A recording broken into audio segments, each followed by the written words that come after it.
दोस्तों स्टोरी सुनने से पहले आयतल कुर्सी पढ़ लें, क्योंकि सुना है जब इन मखलूकात का जिक्र होता है तो ये आपके करीब आ जाती हैं। दोस्तों, आप भी अपनी कहानी हमारे साथ शेयर कर सकते हैं डिस्क्रिप्शन में दिए हुए व्हाट्सएप नंबर या कमेंट सेक्शन पर। वो परवाज जो वापस कभी ना आई। दिसंबर की सर्द रात थी, 33 तारीख सनने 70। न्यूयॉर्क से मियामी जाने वाली मशहूर परवाज ईस्टर्न एयरलाइंस फ्लाइट 401 एक आम फ्लाइट थी। जहाज में 176 मुसाफिर और अमले के 13 अफराद सवार थे। मौसम कुदरत खराब था, मगर कोई ऐसी बात नहीं थी जो इस सफ़र को गैर मामूली बनाती। कप्तान Bob लुफ्ट, first officer Albert Stokes और फ्लाइट इंजीनियर डॉन रेपो, ये तीनों बहुत तजर्बाकार और पर आतिमाद थे। जहाज में एक अजीब सी पर सुकून खामोशी थी, जैसे कोई तूफान आने से पहले की खामोशी। रात के 11:30 पर परवाज ने मियामी एयरपोर्ट के करीब लैंड करने की तैयारी शुरू की। सब कुछ मामूल के मुताबिक चल रहा था कि अचानक एक छोटी सी बात ने सब कुछ बदल दिया। लैंडिंग गियर का लाइट इंडिकेटर काम नहीं कर रहा था। काकपट में मौजूद तीनों अफराद उस पर बहस करने लगे। कप्तान बॉब ने ऑटो पायलट ऑन करके लाइट की खराबी चेक करने का हुक्म दिया। वो नहीं जानते थे कि ऑटो पायलट सिस्टम में एक छोटी सी खराबी ने जहाज को आहिस्ता आहिस्ता नीचे की तरफ मोड़ना शुरू कर दिया है। नीचे फ्लोरिडा के गंधक से भरे दलदली इलाके एवरग्लेड्स में हर चीज खामोश थी। परिंदे दरख्तों पर बैठे जैसे किसी अनदेखे खतरे को महसूस कर रहे हों। और फिर जहाज जमीन से टकरा गया। एक जोरदार धमाका हुआ। हर तरफ आग, चीखें, अंधेरा। 101 अफराद उसी वक्त हलाक हो गए। बच जाने वालों की चीखें अंधेरे में गूंज रही थीं, मगर अर्धगर्द सिर्फ कीचड़, दलदल और मौत का सुकूत था। लेकिन ये तो कहानी का आगाज था। हादसे के बाद जब इमदादी टीमें दलदली इलाके में पहुंचे तो उन्हें ऐसी लाशें मिली जिनके चेहरों पर खौफजदा तासरात जमी हुई थीं, जैसे वो मरते वक्त किसी ऐसी चीज को देख चुके हों जो इंसानी तसव्वुर से बाहर हो। जिंदा बच जाने वालों में एक एयर होस्टेस पाम इलिट भी थी, जिसकी हालत शदीद खराब थी। उसने होश में आते ही एक अजीब बात कही, डॉन रेपो ने मुझे जहाज से निकाला। लेकिन सब जानते थे कि फ्लाइट इंजीनियर डॉन रेपो हादसे में हलाक हो चुका था। पाम के बयान को सदमे का नतीजा समझकर नजरअंदाज कर दिया गया, मगर इसी रात एक और जख्मी मुसाफिर ने भी यही दावी किया। एक आदमी ने मुझे हाथ पकड़कर बाहर धकेला। उसने वर्दी पहनी थी, उसका चेहरा जला हुआ था। जब हादसे की तहकीकात शुरू हुई तो एक और अजीब इंकिशाफ हुआ। जहाज का ऑटो पायलट बंद हो गया था, मगर काकपट अमला ये बात महसूस न कर सका। गवैया किसी अनदेखी ताकत ने उनकी तौजा हटा दी हो या उन्हें धोखा दिया हो। हादसे के कुछ हफ्तों बाद ईस्टर्न एयरलाइंस ने कुछ पर्जे बच जाने वाले मलबे से निकालकर अपने दूसरे जहाज़ों में इस्तेमाल किए। और फिर ऐसे वाक़ात पेश आने लगे जिन्होंने पूरी एयरलाइन को हिलाकर रख दिया। एक फ्लाइट में जब अमला तैयारी कर रहा था तो जहाज के अगले हिस्से में एक अजनबी इंसान को देखा गया। वर्दी में मलबूस, चेहरा संजीदा और आंखों में खालीपन। जब सिक्योरिटी बुलाई गई, वो गायब हो चुका था। एक और फ्लाइट पर कप्तान ने अपनी सीट पर पहले से एक शख्स को बैठा हुआ पाया। जब उससे पूछा गया, तुम कौन हो? उसने जवाब दिया, मैं डॉन हूं, तुम्हारी परवाज महफूज नहीं है। फिर वो लम्हों में गायब हो गया। ये वाकया इतना संजीदा था कि उस पर तहकीकात की गई, मगर कोई सुराग न मिला। हादसे को 1 महीना गुजर चुका था, मगर ईस्टर्न एयरलाइंस की फ्लाइट्स पर खौफ का साया छा चुका था। पायलट, फ्लाइट अटेंडेंट्स और यहाँ तक कि मुसाफिर भी ऐसे मनाजर की शिकायत करने लगे थे जो अक्ल से बाहर थे। फ्लाइट 903 जो न्यूयॉर्क से अटलांटा जा रही थी, मामूल के मुताबिक टेक ऑफ कर चुकी थी। जहाज के केबिन में सन्नाटा था, बस एयर होस्टेस मुसाफिरों को खाने दे रही थी। अचानक एक एयर होस्टेस ने पछली कतार में एक बुजुर्ग को देखा जिसने ऑक्सीजन मास्क मांगा। जब वो वापस मास्क लेकर आई, वो सीट खाली थी। क्या आपने किसी को यहाँ बैठा देखा था? उसने करीब बैठी खातून मुसाफिर से पूछा। खातून ने परेशानी से कहा, नहीं, यहाँ तो कोई भी नहीं था। इसी रात जहाज की लैंडिंग से पहले पायलट को एक सिग्नल मिला कि केबिन डोर ओपन है। वो घबरा गया। जब चेक किया गया, दरवाजा बंद था, मगर अंदर से हिलने की आवाजें आ रही थीं, जैसे कोई जोर से दरवाजा पीट रहा हो। फ्लाइट 319 में कप्तान जब काकपट में दाखिल हुआ तो उसने एक अजनबी को अपनी कुर्सी पर बैठा पाया। ये किसने आने दिया उसे?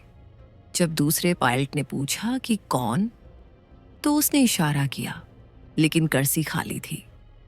कप्तान ने बाद में कहा, मैंने उसे पहचान लिया था।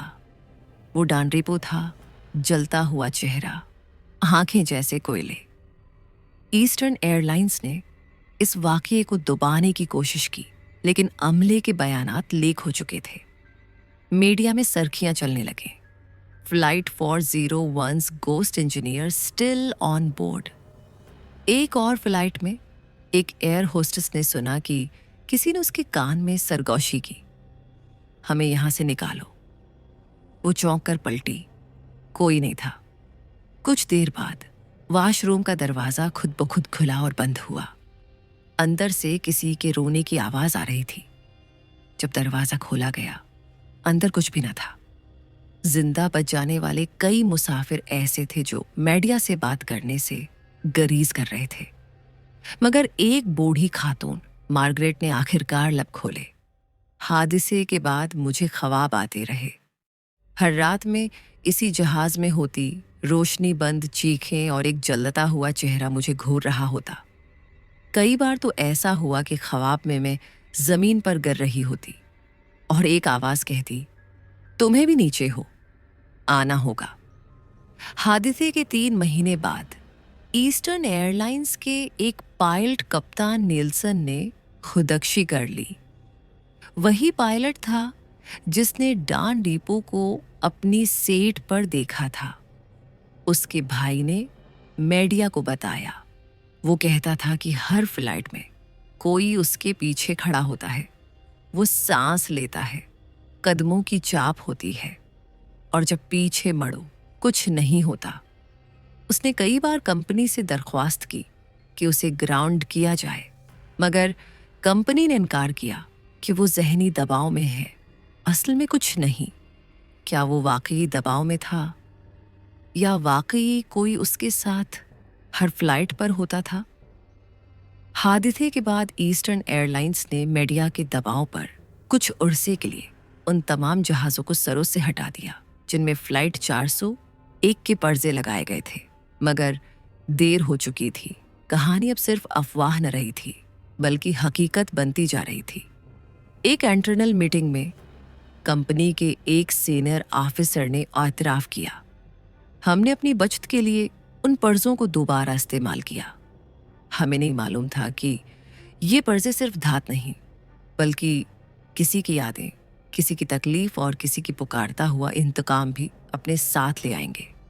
उनका कहना था कि कुछ रिपोर्ट्स में ऐसे भी शवाहिद हैं जिनमें जहाज की मॉनिटरिंग सिस्टम ने ऐसे सिग्नल्स रेसियो किए जो किसी इंसानी फ्रीक्वेंसी पर थे, मगर वो फ्रीक्वेंसी सिर्फ मुर्दा इंसानों की आवाज़ों से मैच करती थी। हादसे में मरने वाले एक नौजवान की माँ आइलिस ने बताया, मेरा बेटा मार्टिन उस रात फ्लाइट 401 में था। मैंने उसे ख्वाब में देखा।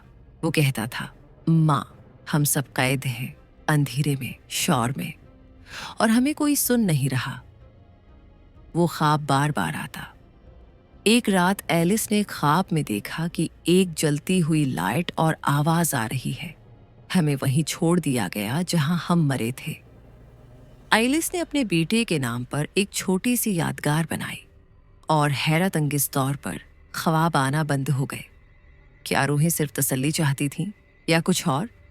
फ्लाइट 47 वो आखिरी फ्लाइट थी जिसमें फ्लाइट 401 के पर्चे इस्तेमाल हुए।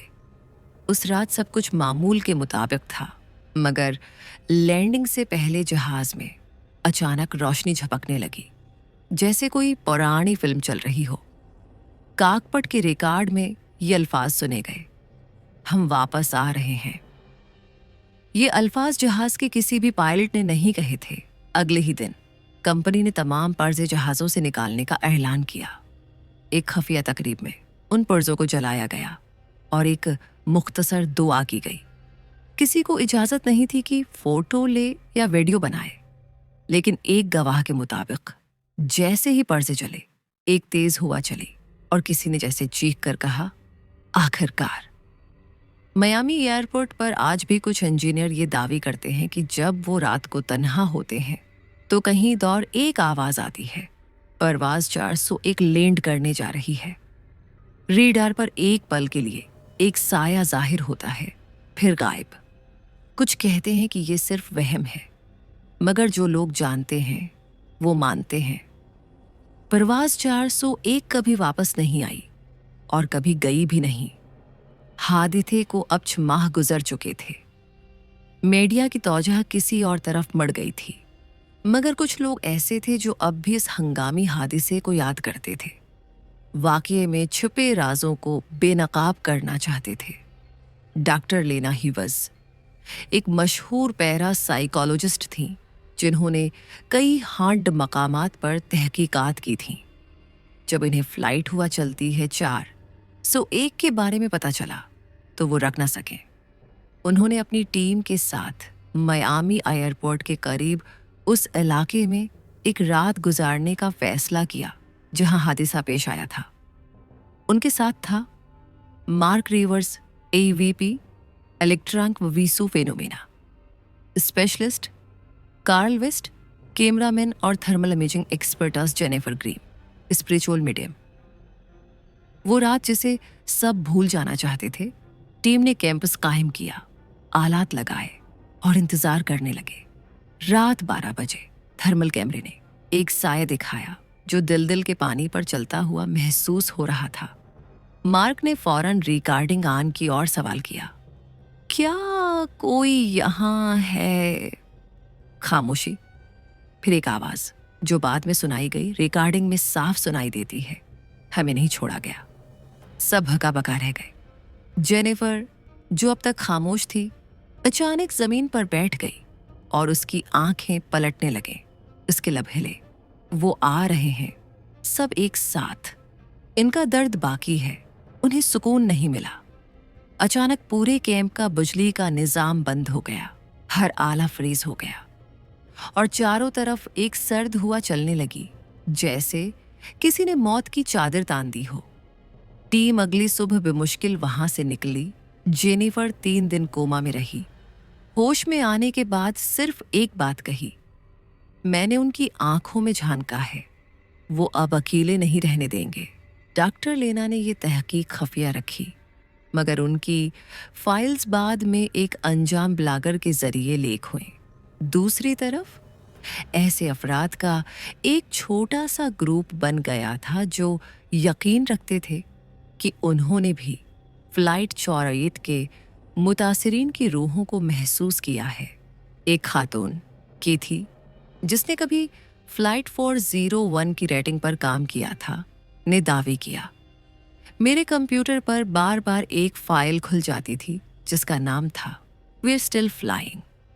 जब मैंने वो फाइल खोलने की कोशिश की, स्क्रीन बंद हो गई और पीछे से किसी की सरगोशी आई, don't look for us. Mark, जो उस तहकीक का हिस्सा था, कुछ ही महीनों बाद एक वीडियो अपलोड करता है। वीडियो में वो कहता है, अगर कोई उस वीडियो को देख रहा है तो याद रखे, कुछ दरवाजे ऐसे होते हैं जिन्हें बंद ही रहना चाहिए। हमने खोल दिया, अब वो सब हमारे साथ है। वीडियो खत्म होने से पहले एक फकरा उस स्क्रीन पर आता है, परवाज 401 अभी तक लैंड नहीं हुई। हादसे को अब 1 साल गुजर चुका था। ईस्टर्न एयरलाइंस ने फ्लाइट 401 के तमाम शवाहिद या तो छुपा दिए या जला दिए, मगर कुछ सवालात बाकी रह गए थे और कुछ रूहें भी।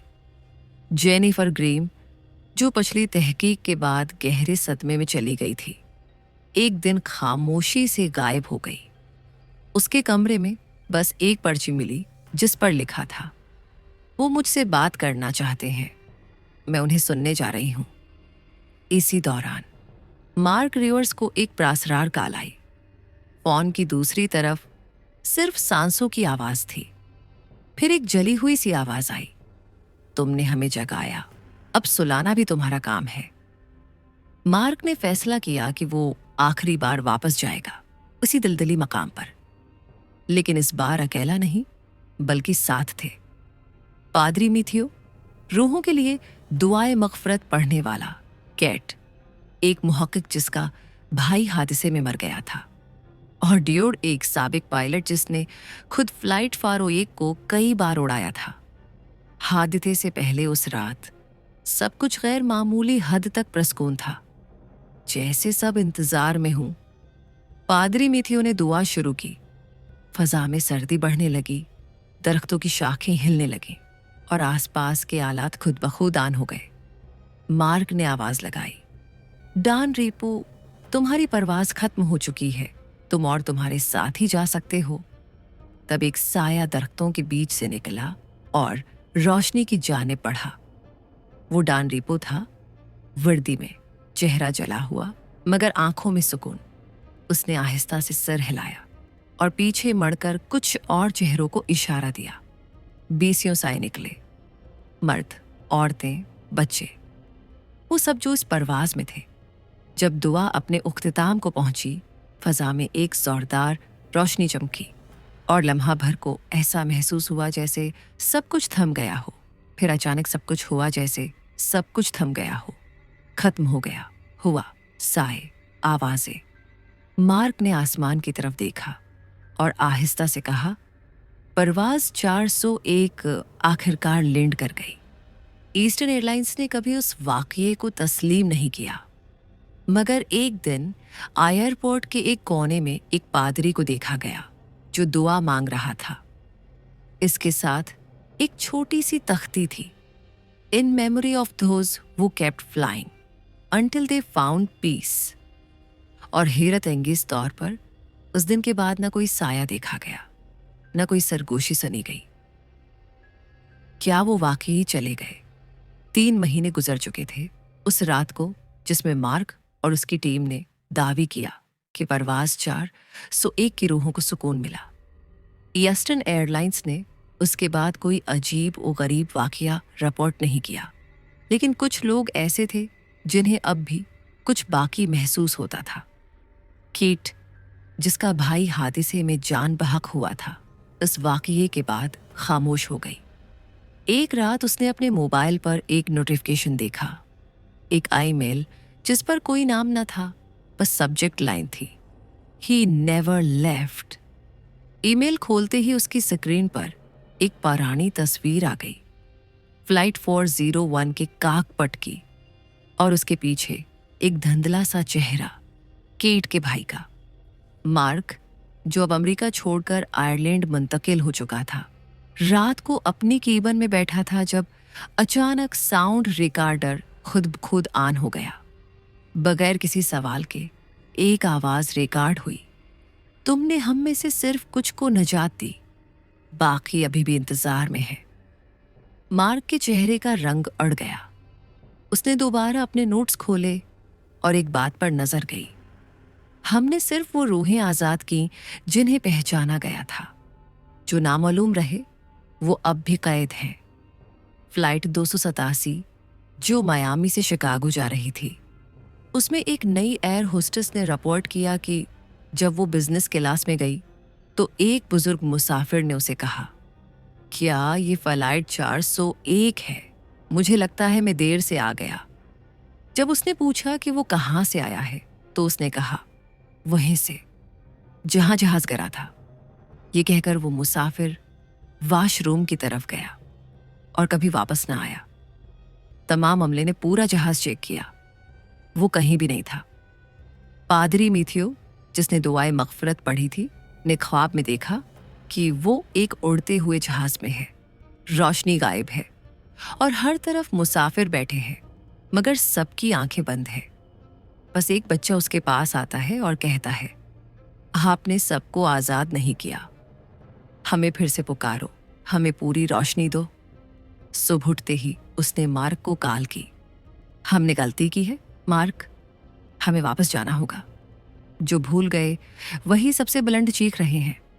मार्क, पादरी मैथ्यू और केट ने दोबारा इसी जगह जाने का फैसला किया, मगर इस बार साथ था एक नया चेहरा, एलन वुड्स, एक साबिका नेवी ऑफिसर जिसने हादसे की तहकीकात के दौरान कुछ खुफिया रिपोर्ट्स देखी थीं। वो फाइलें कभी मंजर आम पर नहीं आए, मगर उनमें लिखा था, तैयारे में चंद ऐसी लाशें थीं जिनकी शनाख्त मुमकिन नहीं हो सकी और उन्हें बगैर नाम के दफन कर दिया गया। एलन का मानना था कि यही रूहें अब भी भटक रही हैं, क्योंकि इन्हें पहचान, दुआ या सुकून कुछ नहीं मिला। तीनों अफराद ने उस कब्रिस्तान का रख किया जहां इन नामालूम लाशों को दफन किया गया था। वहां एक कोने में पुरानी बोसीदा कब्रें थीं, बगैर कतबों के, सिर्फ नंबर्स। मैथ्यू ने दुआ पढ़ना शुरू की, मगर अचानक हुआ का रख बदल गया। सर्द हुआ, जैसे कब्रों से निकलती हो, और फजा में एक मध्यम सरगोशी। हमें क्यों भूल गए? मार्क की रिकॉर्डर पर आवाजें साफ आए, हम वो हैं जिन्हें कोई नाम नहीं मिला, न घर न शनासाई। हम अब आवाज बन गए हैं, जब तक हमें सुन न लोगे हम चुप नहीं होंगे। उसी रात कब्रिस्तान के दरमियान में एक सफेद रोशनी जाहिर हुई। उस रोशनी में धुंधले चेहरे, जली हुई आंखें और खाली निगाहें नजर आए। हर रूह एक ही बात कह रही थी, हम परवाज 401 के मुसाफिर हैं। हमें अभी तक बताया ही नहीं गया कि हम मर चुके हैं। मैथ्यू ने जमीन पर झुककर कहा, तुम्हें अब सुकून है, मिलेगा। हम तुम्हें पहचानते हैं, तुम्हें मानते हैं। फिर उसने हर कब्र पर पानी छिड़का, दुआ पढ़ी और हर नंबर को नाम दिया, फर्जी सही मगर इंसानी शनाख्त। जैसे ही आखिरी दुआ मुकम्मल हुई, वो सफ़ेद रोशनी तेज हुई, फिर आहिस्ता आहिस्ता मध्यम होने लगी और फिर मुकम्मल अंधेरा। फजा में एक सुकून सा छा गया, जैसे सदियों से थमी सांस अब आज़ाद हो गई हो। मार्क ने अपनी डायरी में लिखा, अब मुझे लगता है परवाज 401 के आखिरी मुसाफिर भी उतर चुके हैं। सब कुछ जानने के बाद कुछ नहीं बचता। चंद हफ्ते गुजर चुके थे उस रात के बाद जब मार्क और उसकी टीम ने परवाज 401 के रूहों को सुकून दिया था। सब कुछ थम चुका था, मगर मार्क की जिंदगी में अब है भी एक खला था, एक ऐसा सवाल जो हमेशा उसकी आंखों के सामने था। क्या वो वाकई सुकून पा गए? इस सवाल का जवाब मार्क ने पादरी मैथ्यू से पूछा, जो अब तक उस सफर में उसका साथी था। हमने क्या किया था?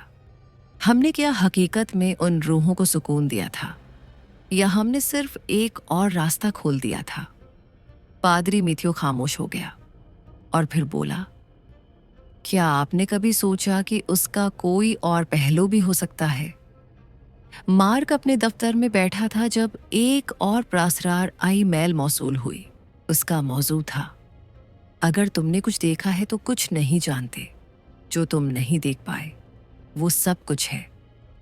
ईमेल में सिर्फ एक तस्वीर थी, परवाज 401 का एक काकपट, मगर उसमें एक दूसरी शक्ल दिखाई दे रही थी, एक अंधेरा साया जिसका चेहरा नजर नहीं आ रहा था।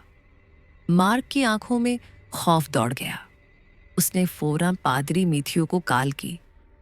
पादरी मैथ्यू ने मार्क से कहा, याद रखें, कभी कभी रूहें खुद को नहीं पहचान सकती, और जब हम किसी को आज़ाद करने की कोशिश करते हैं, हम शायद एक दरवाज़ा खोल देते हैं जिसे बंद करना हमारे बस में नहीं होता। अब मार्क की हालत कुछ मुख्तलिफ थी। वो जानता था कि कुछ ऐसा है जो इन्हें लोगों ने शायद नहीं देखा, कुछ ऐसा जो वो खुद नहीं समझ पाए थे। एक दिन मार्क को एक प्रासरार शख्स मिला जिसने दावी किया कि वो इस हादसे का वाहिद जिंदा बच जाने वाला गवाह है। उसका नाम था जॉन फ्रेडरिक, जान ने कहा, तुम लोग वो सब कुछ नहीं जानते जो हुआ था। हम सिर्फ इंसानों को नहीं बल्कि अपने ही शकूक को भी हरा पाए हैं। वो चीजें जिन्हें हम तस्लीम नहीं कर सकते, वो असल हकीकत है। जान की आंखों में खौफ और सच्चाई दोनों थे। मार्क ने उससे पूछा, तुम क्या कहना है चाहते हो? जान ने सिर झुकाकर कहा, परवाज 401 खत्म नहीं हुई, वो सिर्फ एक ख्वाब में तब्दील हो गई है, और वो ख्वाब तुम्हें कभी ना खत्म होने वाले खौफ में मुब्तला करेगा। अब जब मार्क ने यह सुना तो उसका दिल धड़कना शुरू हो गया। क्या उसकी जिंदगी का मकसद सिर्फ इन रूहों को सुकून देना था, या वो खुद किसी और मामले में उलझ चुका था? इस लम्हे मार्क को एहसास हुआ कि शायद वो कुछ और है, जो है अभी तक उन रूहों से छिप रहा है। क्या वो खुद इन रूहों का हिस्सा था? अगले दिन मार्क ने दोबारा कब्रिस्तान का रुख किया। उसने वो जगह ढूंढने की कोशिश की जहां वो आखिरी बार हुआ थी। दुआएं पढ़ चुका था, लेकिन जब वो वहां पहुंचा तो उसे एक और कब्र मिली, और उस पर लिखा था, परवाज 401 का मुसाफिर। अब वो जानता था कि जो कुछ वो समझ रहा था वो एक मुकम्मल हकीकत नहीं थी। ये सफर अभी खत्म नहीं हुआ था। हकीकत वो नहीं जो हमने समझी थी। मार्क ने कब्रिस्तान में आखिरी कब्र के करीब खड़े होकर गौर से उसे देखा। कब्र पर दर्ज था, परवाज 401 का मुसाफिर। मगर ये किसी भी मुसाफिर का नाम नहीं था। ये एक आम सी अलामत थी जिसका कोई मतलब नहीं था। मार्क का दिल धड़कने लगा। उसने सोचा कि ये किसका पैगाम है। क्या ये वो रूह थी जिसका सुकून नहीं मिला? वो जान चुका था कि इसकी जिंदगी की सबसे बड़ी हकीकत अभी तक छिपी हुई थी। मार्क ने पादरी मैथ्यू को फोन किया। उसकी आवाज में एक नई बेचैनी थी। मैथ्यू, कुछ नहीं जच रहा? कुछ नहीं। ये कब्र, ये नाम, ये सब कुछ मुझे बताता है कि हम सब एक ही हैं। पादरी मैथ्यू ने गहरा सांस लिया और कहा, मार्क, ये वो हकीकत है जिससे हम भागते हैं। तुमने जो कुछ देखा वो तुम्हें एक नए सफर पर ले जाएगा। ये नहीं कि तुम जितना समझते हो वो सच है। इसी दौरान कीट ने एक और इंकिशाफ किया। उसने बताया कि जब वो अपनी माजी की यादों में गर्क थी, उसे एक बार फिर वो प्रासरार आई मेल मिली थी जिसमें लिखा था, तुम जो देख रहे हो वो तुम्हें दिखाने के लिए नहीं है, तुम्हारा काम है सिर्फ उस तक पहुंचना। केट ने कहा, मुझे लगता है हम सब की तकदीर एक ही जगह पर खत्म होने वाली है, परवाज 401 के साथ। मार्क ने सोचा, क्या ये सब एक नई हकीकत थी? क्या हम सब की रूहें एक ही रास्ते पर गामजन हैं? ये सवाल उभरा कि शायद वो जो रूहें सच में मर गए वो कभी वापस नहीं आए, बल्कि वो हमारी हियत का हिस्सा बन गई हैं। क्या हम इन रूहों को देख रहे हैं या हकीकत में उनको अपने अंदर महसूस कर रहे हैं? मार्क की नजरें धुंधला गईं।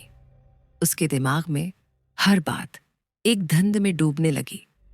वो जानता था कि कुछ न कुछ जो वो समझने की कोशिश कर रहा था वो फिर से छिप गया है।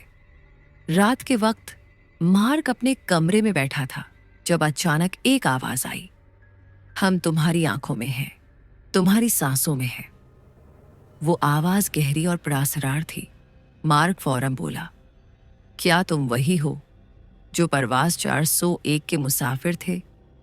फिर एक और आवाज आई, हम तुम्हारी यादों में हैं, तुम्हारे जिस्म में हैं, तुम्हारी रातों की सियाही में हैं। अब मार्क को है एहसास हुआ कि हकीकत जो थी वो हमेशा उसके अंदर थी। ये कोई खारिक लादत वाकया नहीं था, बल्कि ये सिर्फ एक जिंदगी की हकीकत थी जिसे वो अभी तक मुकम्मल तौर पर समझ नहीं पाया था। मार्क और केट को अब समझ आ गया था कि परवाज 401 के मुसाफिर कभी मरे नहीं थे। वो रूहें कभी भी नहीं छोटी थीं, बल्कि वो हमेशा हर किसी की यादों में जिंदा थीं। और यही वो बात थी जिसे मार्क और उसकी टीम नहीं समझ पाए थे। परवाज 401 खत्म नहीं हुई थी, वो अब भी हमारे अंदर थी। हो सकता है तुम वो सब न देख पाओ जो मैंने देखा।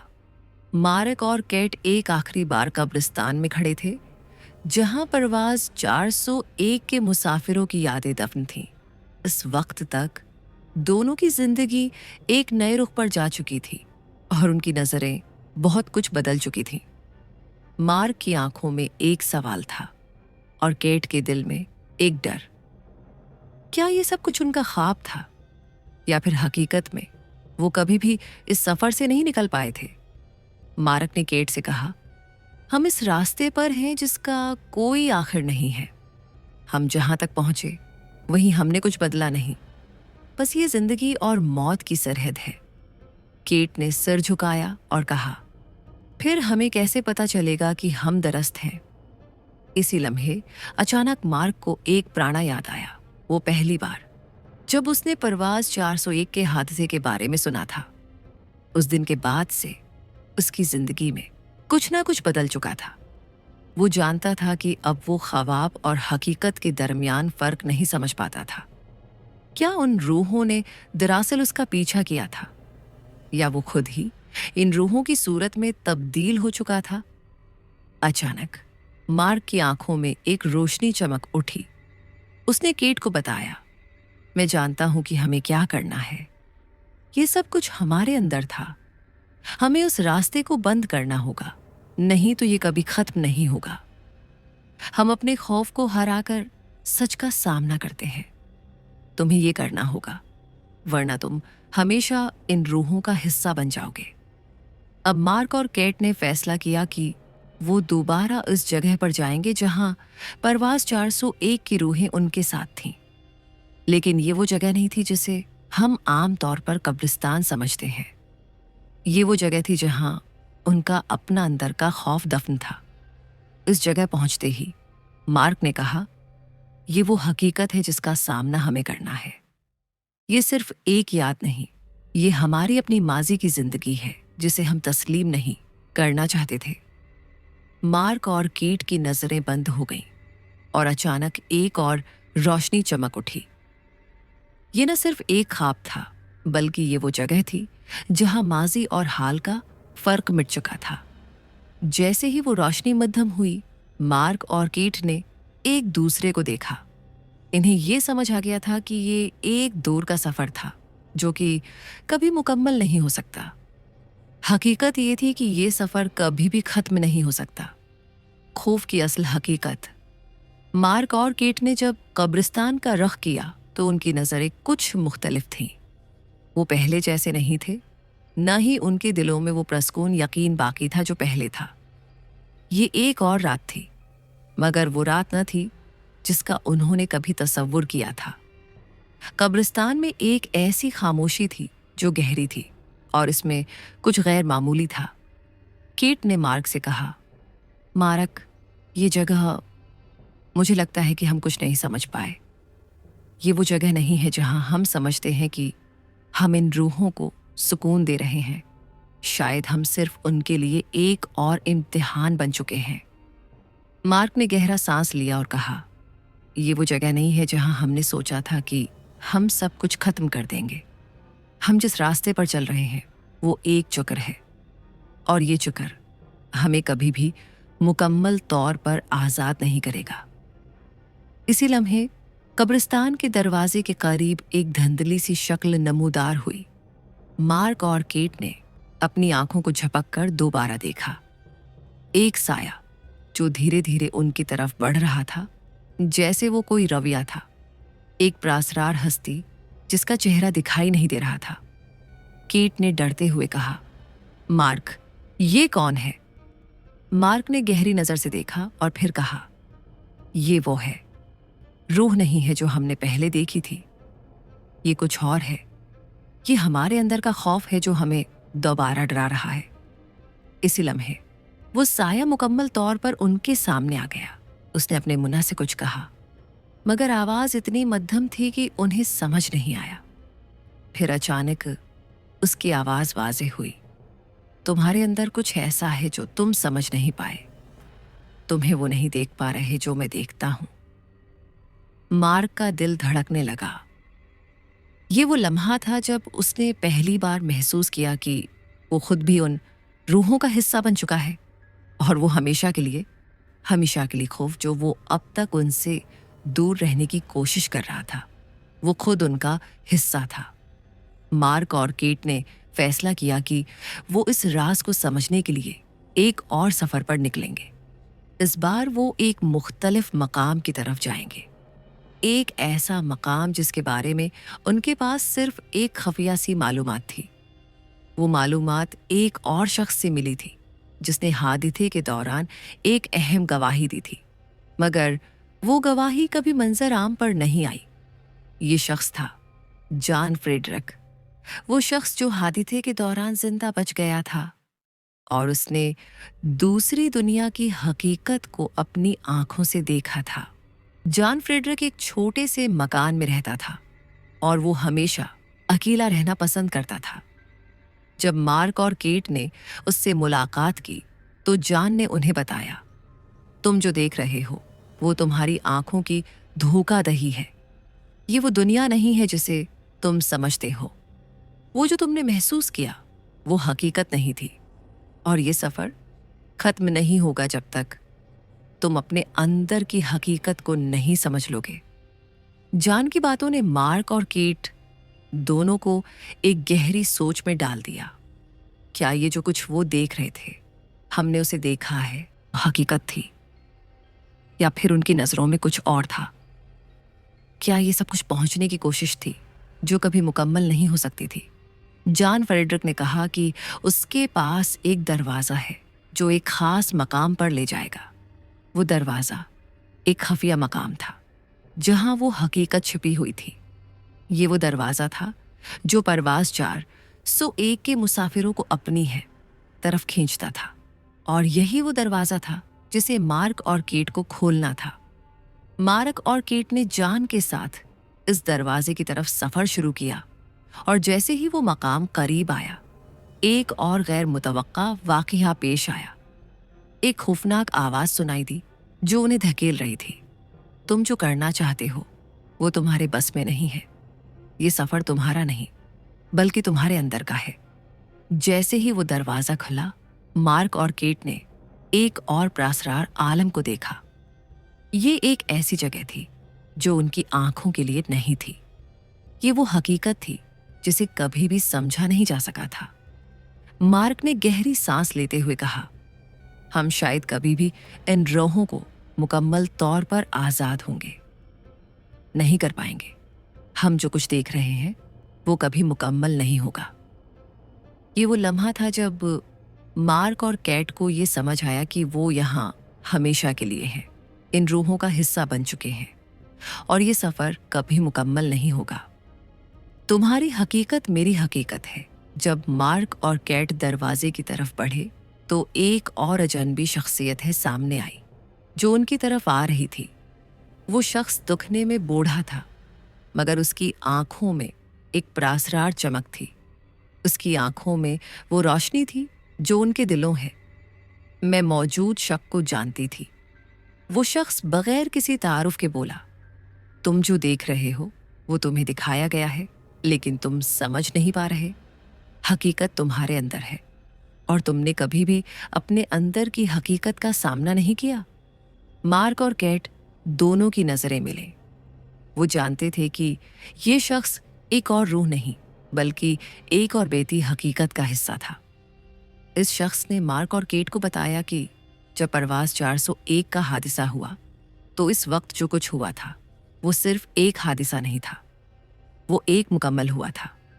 सच्चाई थी जिसका ताल्लुक न सिर्फ जिंदगी और मौत से था बल्कि एक ऐसी दूसरी हकीकत से था जिसको इंसानों ने कभी समझने की कोशिश नहीं की। तुम जो समझते हो कि तुम जिंदा हो वो हकीकत नहीं है। तुम जो कुछ भी देख रहे हो वो सिर्फ एक साया है।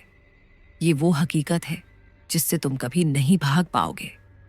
मार्क ने एक और सवाल किया, तो ये सब कुछ क्या है? ये रूहें क्यों वापस आती हैं? क्या वो हमारे अंदर जिंदा है? शख्स ने जवाब दिया, ये कोई मामूली हकीकत नहीं है। ये वो सच है जो तुम होने खुद को छुपाने की कोशिश की है। तुम सब एक दूसरे की राहों के हिस्से हो, और तुम्हारी तकदीर एक ही रास्ते पर गामजन है। जब मार्क और केट ने इस शख्स की बात सुनी तो उनके दिमाग में एक नया सवाल उभरा। क्या हम जिंदा हैं या हम भी उन रूहों का हिस्सा बन चुके हैं? ये सवाल उनके दिल में गहराई तक सरायत कर गया था।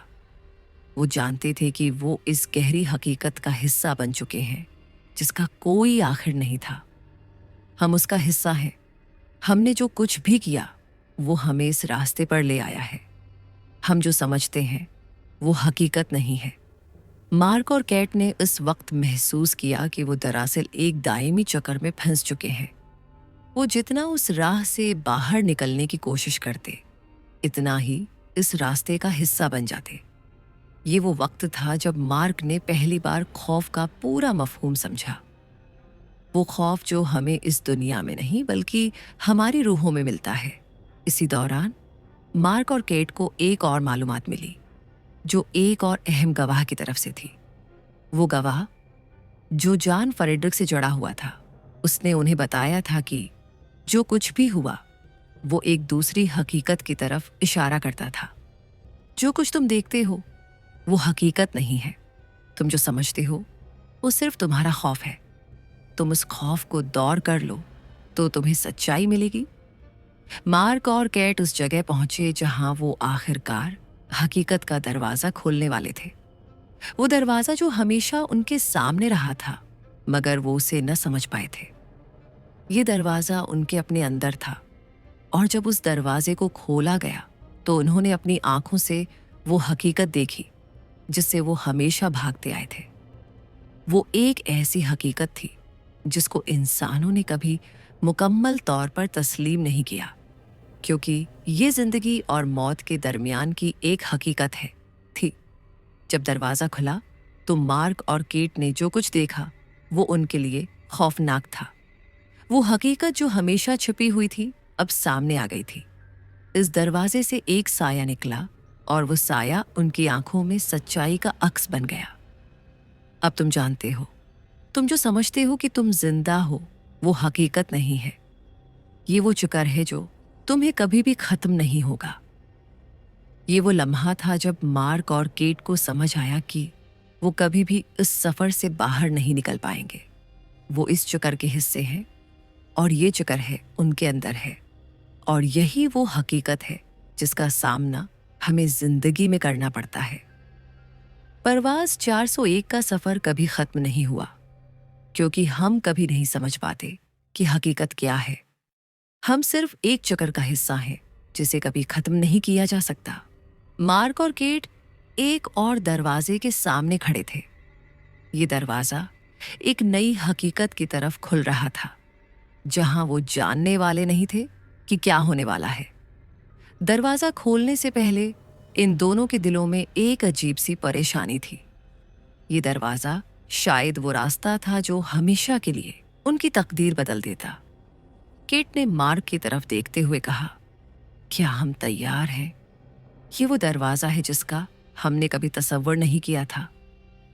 मार्क ने एक गहरा सांस लिया और कहा, हाँ, मगर ये दरवाजा हमें हकीकत दिखाएगा, और ये वो हकीकत है जिसका हमने हमेशा सामना करने से ग्रेज किया है।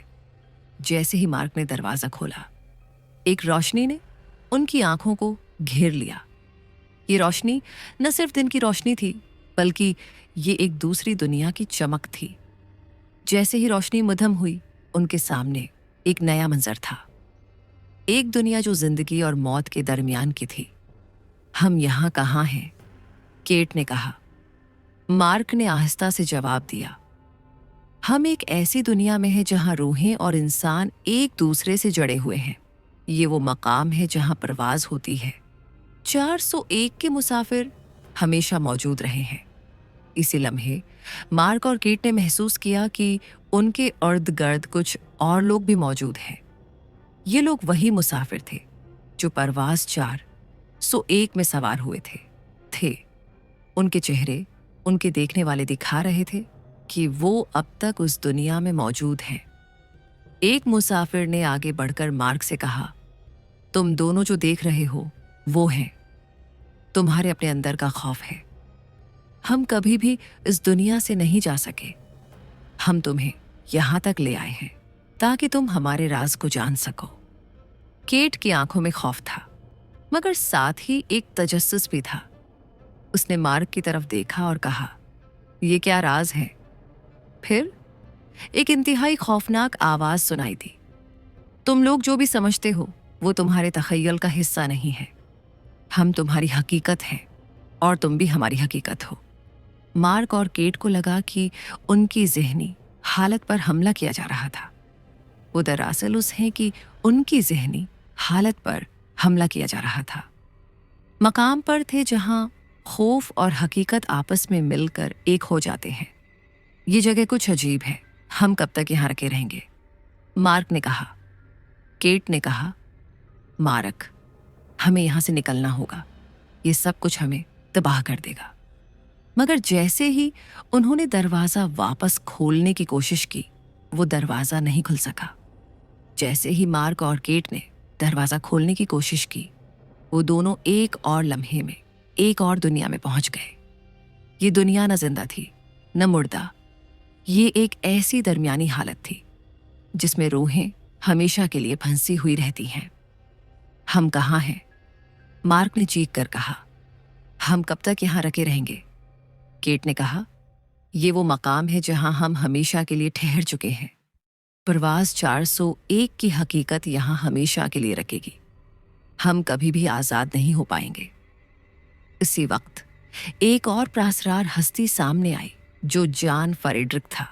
जान ने उनसे कहा, ये वो मकाम है जहां परवाज़ 401 के मुसाफिर अपनी तकदीर से जुड़े हैं। वो जो कुछ देखते हैं वो हकीकत का आईना है। मार्क और केट ने जान से पूछा, तो क्या ये है? वो हकीकत है जिसका सामना हमने कभी नहीं किया। जान ने जवाब दिया, तुम्हारी तकदीर का दरवाज़ा हमेशा के लिए बंद हो चुका है। तुम इस दुनिया में हमेशा के लिए फंस चुके हो। लेकिन तुम्हें ये हकीकत समझनी होगी कि इस चक्र से बाहर निकलना तुम्हारे बस में नहीं है। ये वो लम्हा था जब मार्क और केट ने यह समझा कि वो इस चक्र का हिस्सा बन चुके हैं और ये चक्र कभी खत्म नहीं होगा। एक अचानक झटके से मार्क की आंख खुल गई। वो एक अस्पताल के बेड पर लेटा था। चारों तरफ सफेद दीवारें, दिल की धड़कनों की आवाज और एक नर्स जो आहिस्ता आहिस्ता उसके करीब आई। आप काफी दिनों से बेहोश थे, मार्क, लेकिन अब आप महफूज हैं। मार्क ने हैरानी से अर्धगर्द देखा। केट कहाँ थी? वो जगह कहाँ गई जहां वो गए थे? वो परवाज़ 401, क्या वो सब कुछ एक ख्वाब था? कुछ देर बाद डॉक्टर अंदर आया और उसके साथ कैट भी। मगर कैट अब कुछ बदली बदली लग रही थी। उसकी आंखों में सुकून था, जैसे वो सब कुछ जानती हो। मार्क ने सवाल किया, हम कहाँ गए थे? क्या वो सब कुछ सच था? केट ने धीरे से मुस्कुराकर कहा, कुछ हकीकतें सिर्फ इन लोगों पर जाहिर होती हैं जो उनका सामना करने की हिम्मत हो रखते हैं। हमने वो सच देखा और अब हम आज़ाद हैं। मार्क हैरान था, मगर दिल में सुकून भी था। शायद वो अब तक जिंदा थे या शायद वो उस हादसे के बाद किसी और सतह पर बीदार हुए थे। एक ऐसी हकीकत जहां से वापसी मुमकिन थी। अस्पताल से निकलने के बाद मार्क को एक लिफाफा मिला। उस पर कोई पता नहीं था, मगर अंदर एक कागज था। जिन्होंने परवाज़ 401 के बाद जिंदगी को समझा, वो कभी मामूल की दुनिया में वापस नहीं आए। वो बदल चुके थे, वो जा चुके थे। जान फ्रेडरिक मार्क ने लिफाफा बंद किया, आसमान की तरफ देखा और महसूस किया कि कहीं न कहीं वो परवाज़ आज भी जारी है। परवाज़ें खत्म हो जाती हैं, मगर कुछ रूहें कभी नहीं उतरते। तो दोस्तों, ये थी आज की कहानी। अगर आपको हमारी कहानी पसंद आई तो हमारे चैनल को सब्सक्राइब करें